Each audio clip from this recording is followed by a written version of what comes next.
Deus abençoe a cada um que está ouvindo esse áudio.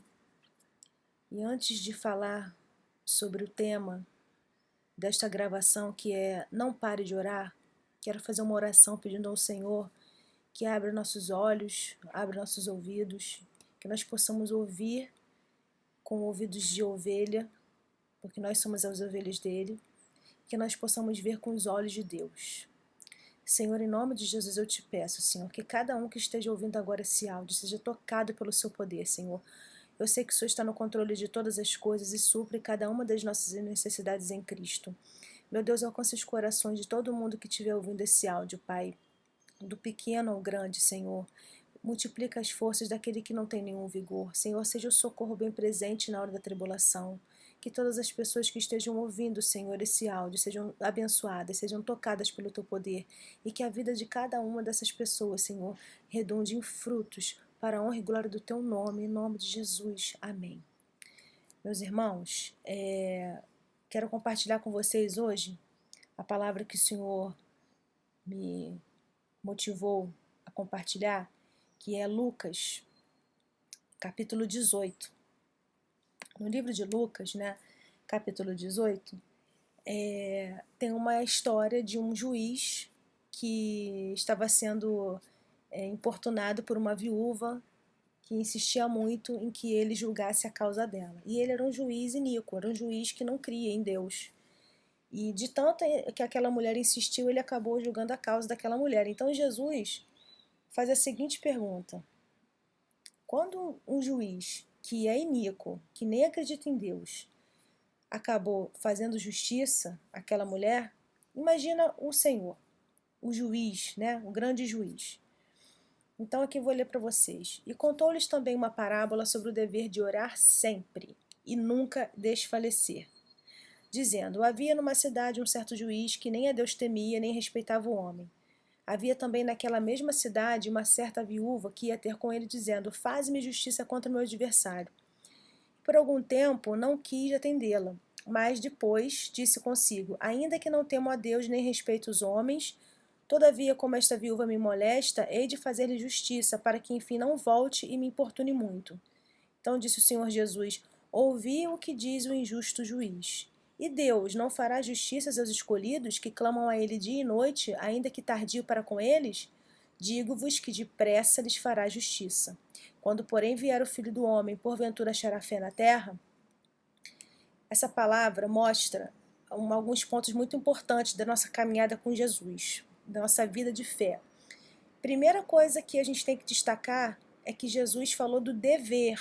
É dever, é uma obrigação nossa. O dever de orar sempre e nunca desfalecer. E nunca desistir. E nunca achar que não está dando resultado. Eu tenho certeza absoluta, irmãos, cada um de nós, vivendo nesse mundo hoje terrível, que é o cenário, o mundo como nos dias de Noé, a luta está grande para todo mundo. Eu não conheço uma pessoa hoje que não esteja enfrentando um problema sério em algum aspecto da sua vida. Mas nós temos um Deus que leva a sério todos os problemas da nossa vida. Ele tem poder para resolver tudo. Basta que a gente creia e ande na obediência. E essa obediência é orar.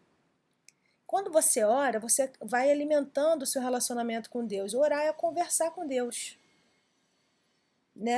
E de acordo com a palavra dele, que isso é importante dizer também, não é qualquer oração.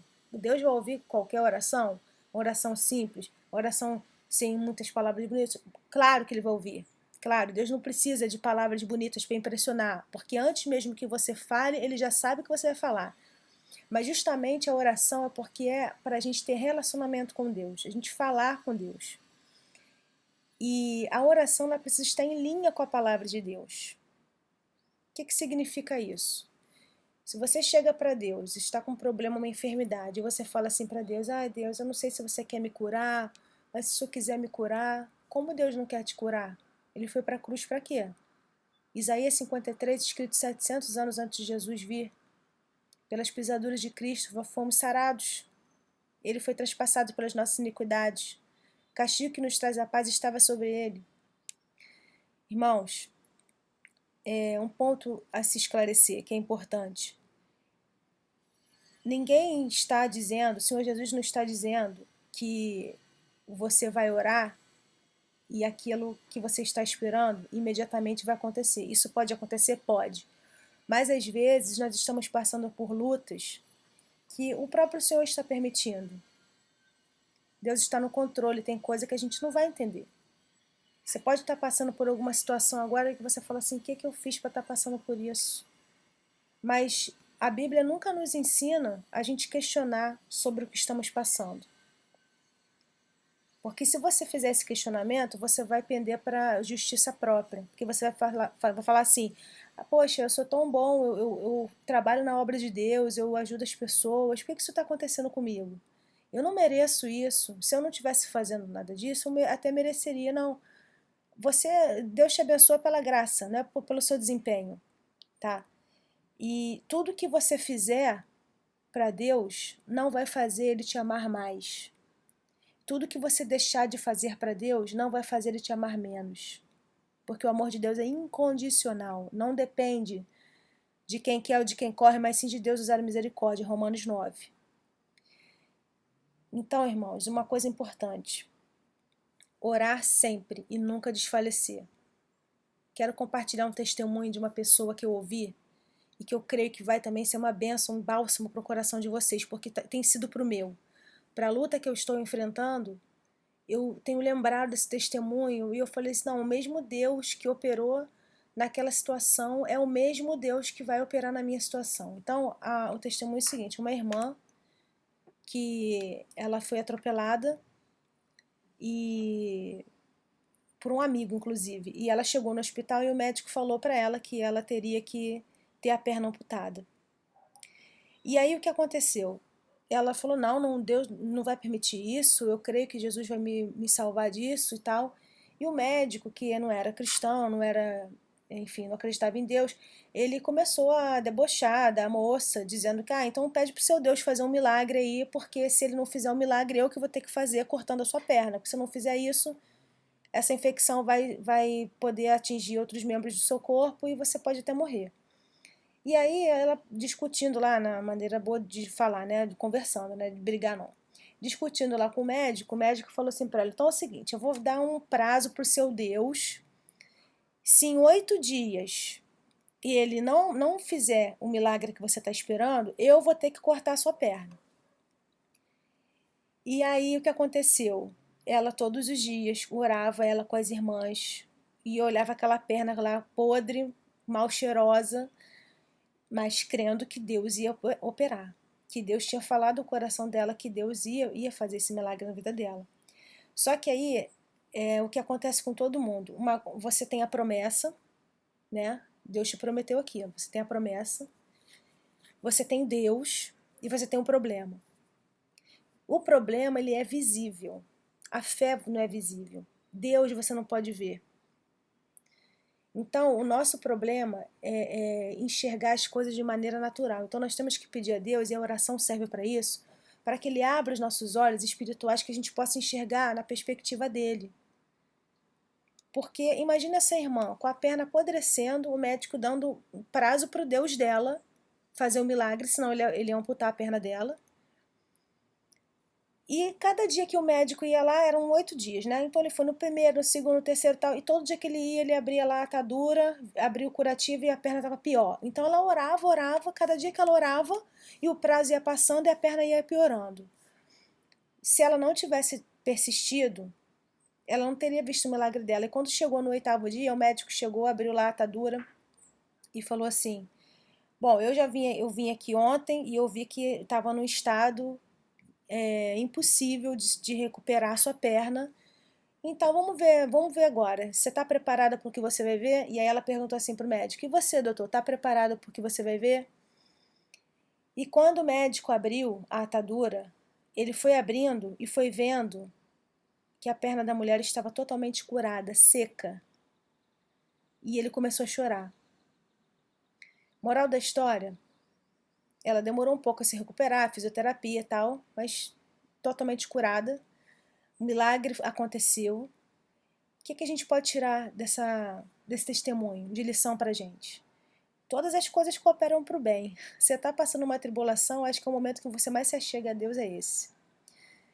Segundo, se você fizer o que Jesus mandou, que foi uma ordem, né? Ele falou sobre o dever de orar sempre e nunca desfalecer, você vê a justiça acontecer, por mais que esteja parecendo que está sendo demorado. Isso que diz a palavra.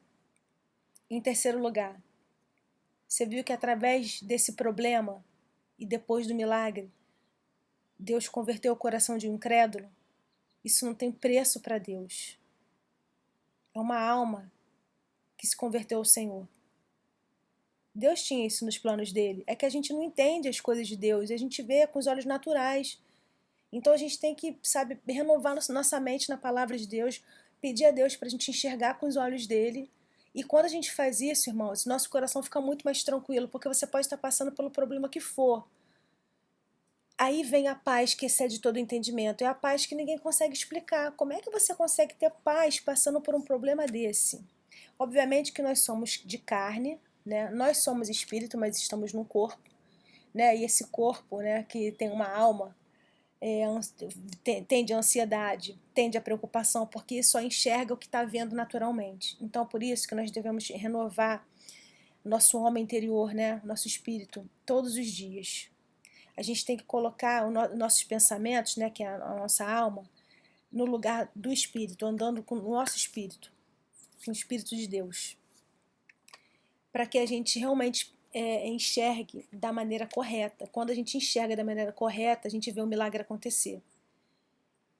E quando o Senhor me fez chegar esse testemunho, né, isso me edificou muito, porque eu tenho orado por uma situação e aparentemente ela não está mudando, pelo contrário. Parece que estava melhorando, agora parece que está retrocedendo. Mas o mais importante para mim nessa situação é continuar orando, porque eu sei que se eu orar sempre, sem desfalecer, eu vou ver a minha vitória acontecer. E isso vai acontecer na sua vida também, se você crer. Se creres, verás a glória de Deus. E crer é até o final, não importa quanto tempo isso leve. Pode durar uma semana, 7 dias, 7 anos, não importa. Mas Jesus falou, se você crer sem desfalecer, vai ser feita rápida a justiça. O problema é que a gente desfalece. Aí parece um jogo de tabuleiro, sabe? Aquele jogo de banco imobiliário. Aqueles jogos que a gente jogava em grupo. Você vai, faz uma jogada errada, tem que voltar 3 casas. A fé é assim. Se você desiste, se você desfalece, você tem que voltar. Então parece que você nunca vê as coisas acontecendo. Mas a Bíblia diz que nós não somos daqueles que retrocedem, mas a gente vai para frente, a gente avança, prosseguindo para o alvo, olhando para o alvo. Nós vamos completar nossa carreira, que é a carreira da fé. Esse é o bom combate, o combate da fé. É o combate diário na mente. Nossa mente é um campo de batalha. Deus fala que você vai conseguir e o inimigo fala que você não vai conseguir. E os seus próprios pensamentos falam que você não vai conseguir. Então, meu irmão, tira os pensamentos que não são de Deus, seja vindos da sua carne, do seu raciocínio humano lógico, né? Isso é carne, ou do Satanás. E fica só com os pensamentos de Deus. E aí, o que o apóstolo Paulo diz em Romanos 12? Quando você fizer isso, você vai experimentar a boa, a perfeita e agradável vontade de Deus. Então, Lucas 18, 8, não pare de orar. Vocês têm que, em nome de Jesus, irmãos, internalizar isso de uma vez por todas, porque os dias são maus e o inimigo ele tem atacado muitas pessoas na mente. Quando você oprime uma pessoa na mente, você paralisa a pessoa. É pior do que dar um tiro nela. Você paralisa, então a pessoa assim, ela acha que ela não vai conseguir e tal. Mas o que Isaías fala, né? Que o Senhor ele multiplica as forças daquele que não tem nenhum vigor. Esse Deus é muito bom. Esse Deus é muito bom. E a sua misericórdia dura para sempre. É isso que diz a palavra. Então, eu quero encerrar agora fazendo uma oração pelas nossas famílias, pelos nossos ministérios, por tudo o que envolve a nossa vida, seja no âmbito familiar, profissional, espiritual. E onde você estiver, irmão, se você puder agora, feche os seus olhos Eleve seu pensamento a Deus. Vamos orar em nome de Jesus. Senhor, em nome de Jesus, eu te agradeço por esse momento de oração, Pai. Obrigado, Senhor, porque eu sei que o Senhor está alcançando agora uma vida muito importante para ti, Senhor. Em nome de Jesus, meu Deus, que o Senhor venha agora, Senhor, como um bálsamo no coração dos meus irmãos, todos que estão ouvindo essa mensagem. Meu Deus, em nome de Jesus, vá de encontro agora, Senhor, a cada luta que está acontecendo na vida deles, Senhor. Seja o Senhor dos exércitos na vida deles, Senhor. Seja o Senhor da vida deles, Pai. Envia a provisão, envia a cura, Senhor. Em nome de Jesus, manifesta todo o seu poder, Senhor. Envia teus anjos, Pai, acampa ao redor deles, Pai. Livra de todo o mal. Pai, em nome de Jesus, coloca a sede da Tua palavra no coração dos meus irmãos, Senhor. Que eles entendam, eles compreendam, Senhor, que para experimentar a Tua boa, perfeita e agradável vontade, é preciso renovar a mente na palavra de Deus. Em nome de Jesus, Pai, muito obrigado pela manifestação do Seu Espírito Santo, meu Pai. Muito obrigado, Jesus, porque eu creio, Senhor, que esta oração está sendo respondida, Senhor, com poder e grande glória, com fogo, Senhor, com unção da Tua parte, meu Pai. Em nome de Jesus eu te agradeço. Eu te peço, Senhor, que este vídeo alcance, Pai, um número de pessoas, Pai, imensurável, mas que, Pai, em nome de Jesus, que seja apenas uma alma, que ela, se ela se converter, isso já está válido, Pai. E assim, Senhor, tudo é feito para a honra e glória do Teu nome. Nós descansamos o nosso coração na Tua palavra. A Tua palavra diz que o Senhor trabalha para aqueles que nele esperam. Nós esperamos em Ti, nós confiamos em Ti e colocamos agora toda a nossa ansiedade para diante de Ti, Senhor, porque sabemos que o Senhor tem cuidado de nós. E assim eu te agradeço, meu Deus, em nome de Jesus. Amém. Amém, meus irmãos. Que vocês tenham uma semana abençoada, né? Que o Senhor seja a luz para os caminhos de vocês. E quanto menos de nós, mais de Deus. Quanto a gente buscar mais a Deus, menos a gente vai ter incrustado em nós os nossos próprios pensamentos. Isso atrapalha demais a gente não consegue ver da perspectiva de Deus. Então, a gente tem que pedir ao Senhor, Senhor, eu quero pensar como o Senhor pensa, eu quero ver como o Senhor vê. E aí sim eu vou experimentar a boa, perfeita e agradável vontade de Deus. E é isso, irmãos. Espero que essa palavra, esse testemunho dessa irmã e tudo que foi falado aqui tenha sido bênção para a vida de vocês. Assim seja, em nome de Jesus. Amém.